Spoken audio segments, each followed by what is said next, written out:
Baik, Assalamualaikum warahmatullahi wabarakatuh. Perkenalkan, nama saya Sagita Aulia dengan NIM 231136 dari kelas PAI 5E.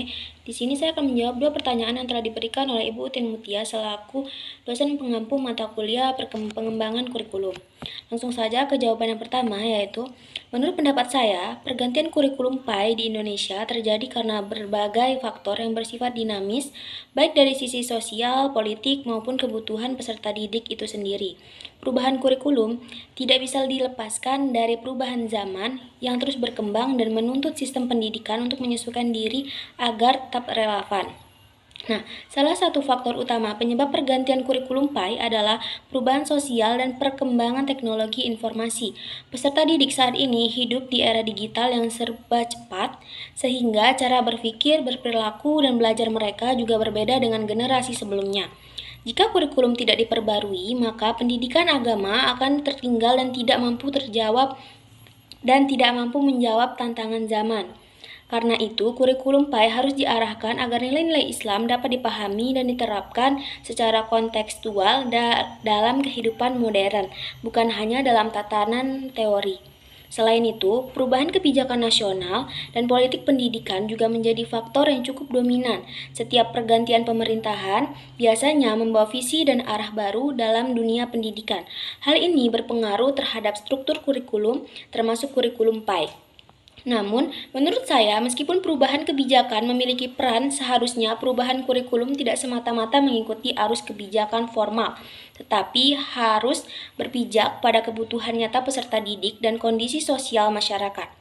Kemudian, faktor ilmiah dan pedagogis juga turut mendorong pergantian kurikulum. Ilmu pengetahuan tentang pendidikan terus berkembang, terutama dalam bidang psikologi pendidikan, teori belajar, dan pendekatan pembelajaran berbasis kompetensi. Kurikulum PAI harus mampu mengakomodasi perkembangan tersebut agar proses pembelajaran tidak hanya berorientasi pada transfer pengetahuan agama, tetapi juga pembentukan karakter, sikap spiritual, dan keterampilan sosial peserta didik.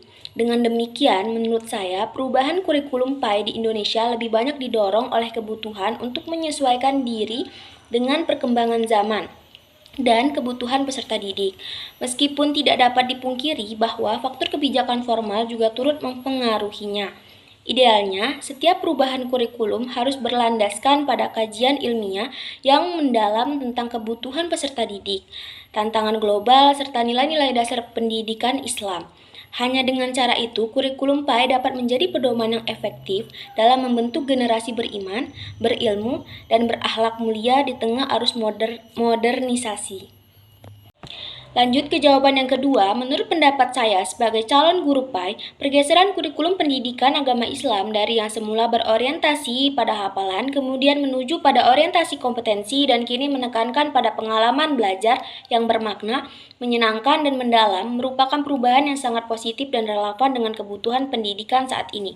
Perubahan ini membuat saya semakin memahami bahwa pembelajaran PAI tidak seharusnya hanya menuntut peserta didik untuk mengingat ayat atau hadis, tetapi juga membantu mereka memahami maknanya, menghayatinya, dan menerapkannya dalam kehidupan sehari-hari. Sebagai calon guru PAI, saya merasa bahwa pergeseran ini memberikan tantangan sekaligus tanggung jawab baru. Saya tidak bisa hanya berperan sebagai penyampai ilmu agama, tetapi juga harus menjadi fasilitator yang mampu menciptakan suasana belajar yang aktif, menyenangkan, dan penuh makna. Saya perlu memahami karakteristik peserta didik serta mampu menghubungkan nilai-nilai Islam dengan pengalaman mereka di dunia nyata agar pembelajaran terasa relevan. Bagi saya, pembelajaran agama yang baik adalah pembelajaran yang tidak berhenti di kepala tetapi menyentuh hati dan membentuk perilaku. Pergeseran ini berdampak besar terhadap cara saya mempersiapkan diri sebagai calon guru PAI. Saya harus terus belajar untuk menjadi guru yang kreatif, adaptif, dan reflektif. Saya juga merasa perlu meningkatkan kemampuan dalam merancang pembelajaran yang menarik serta memanfaatkan teknologi secara bijak untuk mendukung pengalaman belajar peserta didik. Selain itu, saya harus berupaya menjadi teladan dalam akhlak dan sikap, karena dalam pembelajaran PAI, keteladanan jauh lebih kuat daripada sekedar teori. Dengan adanya pergeseran kurikulum ini, saya menyadari bahwa menjadi guru PAI bukan hanya tentang mengajar ilmu agama, tetapi juga tentang membimbing jiwa, menumbuhkan iman, dan membentuk karakter. Saya melihat perubahan ini sebagai kesempatan untuk menghadirkan pembelajaran agama yang hidup, yang mampu menginspirasi peserta didik agar mencintai nilai-nilai Islam dengan sepenuh hati dan menerapkannya dalam kehidupan mereka sehari-hari. Mungkin hanya itu yang dapat saya sampaikan. Terima kasih. Wassalamualaikum warahmatullahi wabarakatuh.